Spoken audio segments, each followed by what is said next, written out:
আল্লাহ তাআলা বলে, বান্দা শোনো, মৃত্যুর যন্ত্রণা সত্য সত্যই আসবে, যেটার থেকে তুমি নিজেকে পলায়ন করছিলে।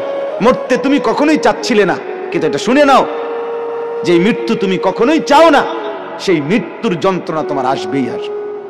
সাকরাতুল মউত, হাত্তাকে এমনকি আল্লাহর নবী সাল্লাল্লাহু আলাইহি সাল্লাম পর্যন্ত ইন্তেকালের পূর্বে নবীজি হাদিসে স্পষ্ট আছে, আম্মা জান আয়েশা বলছেন, নবীজি সাল্লাল্লাহু আলাইহি সাল্লাম একটা বাটির মধ্যে পানি দিছে, আর নিজের পবিত্র ডান হাত মোবারক দিয়ে হাত দিয়া এই বাটির পানির মধ্যে চুবাইতেছিলেন, আর কপালের ঘাম মুছতেছিলেন নবীজি, আর বলতেছিলেন, লা ইলাহা ইল্লাল্লাহ ইন্না লিল মাউতি সাকারাত। আল্লাহ, আপনি ছাড়া আর কোন ইলাহ নাই, আহা মৃত্যুর তো বড়ই যন্ত্রণা। নবীজি বলতেছিলেন,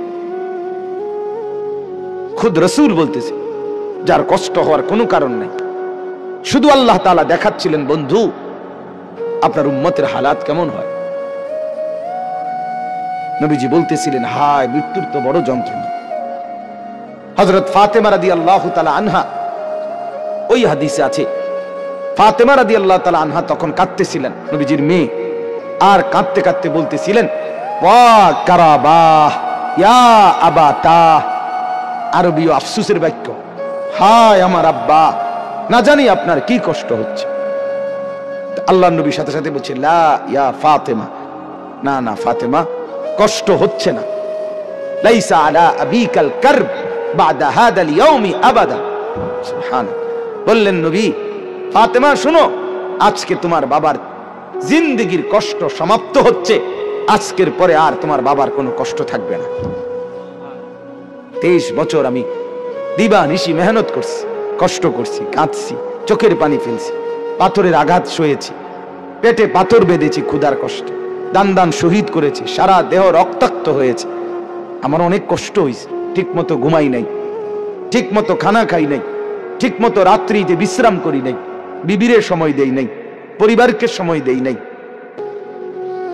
এটা বলতে পারবে না এবারে নবীরে ভালোবাসে, এবারে গাইল্লায় অন্য করে। আমার খুব হাসি আসে, জানে কি জবাব দিতে এগুলারে, কি তো জবাব দিব, মেয়ে কি জন্য জবাব দিব? মৃত্যু তো খুব দ্রুত, আজ না হয় কাল, এবছর না হয় সে বছর, মরতে তো হবেই, আখিরাতে তো যেতেই হবে, কোনো সন্দেহ নেই। এজন্য বলতেছিলাম, আল্লাহর নবী সাল্লাল্লাহু আলাইহি ওয়াসাল্লাম বললেন যে আজকের পর থেকে তোমার বাবার আর কষ্ট থাকবে না।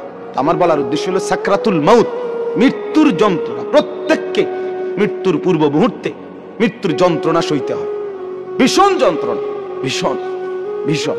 কিন্তু ঈমানদার সেই যন্ত্রণার মধ্যেই মজা পায়, মৃত্যুর সেই যন্ত্রণার মধ্যেই আনন্দ পায়।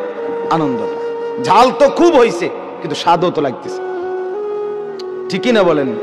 শীতকালীন তরকারি তো ঝাল হইছে, বাকি শীতের ঠান্ডার মধ্যে শীত ঝাল তরকারি খাইতে মজাও তো পাচ্ছে, ঠিক এরকম মৃত্যুর যন্ত্রণা হইতেছে ঠিক, কিন্তু এই যন্ত্রণা মনে যেন ছিঁড়ে ভিড়ে যাচ্ছে, কিন্তু ঈমানদারের দিল খুশি, কিছুক্ষণের মধ্যেই আমি আমার মাওলার জান্নাত দেখতে পাবো। এটা তখন তাকে সব কষ্ট ভুলায় দেয়, সব কষ্ট ভুলায়। এজন্য হাদিসে আছে, নবীজির মৃত্যুর যন্ত্রণা তো হচ্ছে মৃত্যুর সময়, আল্লাহর নবী জবানে কি বলতেছিলেন, আল্লাহুম্মা রাফিকাল আলা, আল্লাহ আমি পরম বন্ধু, শ্রেষ্ঠ বন্ধু, আপনি মাওলার সান্নিধ্যেই যেতে চাই। তার মানে যেন আল্লাহ তাআলা বুঝাইছেন, বন্ধু মরবেনও না তা আমাকে আর পাবেন কেন, মরতে তো হবেই, আসতে তো হবেই আমার কাছে। একটা মজার উদাহরণ শুনেন, আমরা কিতাবে পড়ছি, ইব্রাহিম আলাইহিস সালাম, ওনাকে মালাকুল মউত আজরাইল ওনার জান কবজ করার জন্য আসছে।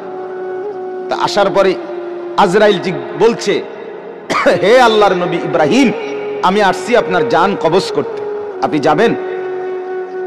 ইব্রাহিম আলাইহিস সালাম তখন মালাকুল মউত আজরাইলকে বলছে, আজরাইল কি বললা এটা?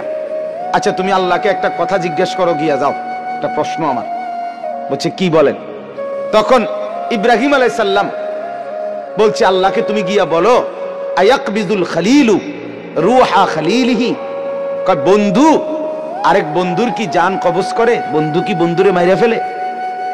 কসাইডে কইতে কম, মানে আমি না আল্লাহর বন্ধু, তা বন্ধু কেমনে বন্ধুর মাইরা লায়? এটা কেমন কথা?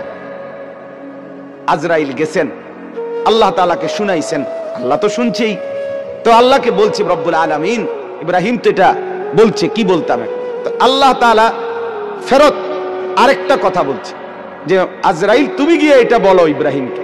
এবার দেখো কি কয়। আজরাইল আসছে, আয়েশা বলতেছে আল্লাহ বলছে আপনাকে জবাবে, আয়াকরাহুল খলিলু লিকা খলিলিহি, বন্ধু কি বন্ধুর সাক্ষাৎ পেতে চায় না? বন্ধু কি বন্ধুর মোলাকাত পছন্দ করছে না? বন্ধুর সাক্ষাতে যাবেন না? ইব্রাহিম আলাইহিস সালাম সাথে সাথে বুঝে ফেলছে, হায় আচ্ছা তো আসলে মৃত্যু না, এটা তো আমারে মেরে ফেলা না, এটা তো আমার রূহ কবজ না, বরং আমাকে তো আমার মাওলার সাথে মিলায়া দেওয়া। তখন সাথে সাথে উনি বলছে ইকবিদ রূহি আল আন ইয়া মালাকাল মউত, হে আজরাইল মালাকুল মউত, এখন আমার রূহ কবজ করো, আমি বন্ধুর কাছেই যেতে চাই। তাহলে সাকরাতুল মউত, মৃত্যুর যন্ত্রণা সহজ হয়, লাঘব হয়, আসানি হয় যদি কোনো মৃত্যু পথযাত্রী মুমূর্ষ ব্যক্তির সামনে সূরা ইয়াসিন তেলাওয়াত করে। আমার বাপ সুন্নত, সুন্নত মৃত্যুর আগে, মৃত্যুর পূর্ব মুহূর্তে কোন বান্দার জন্য কোরআন থেকে পড়া, এটাই হলো মূলত সুন্নত, এটাই সুন্নত। মৃত্যুবরণ করবার পরে পড়া এটা সুন্নত না, এটা সুন্নত না।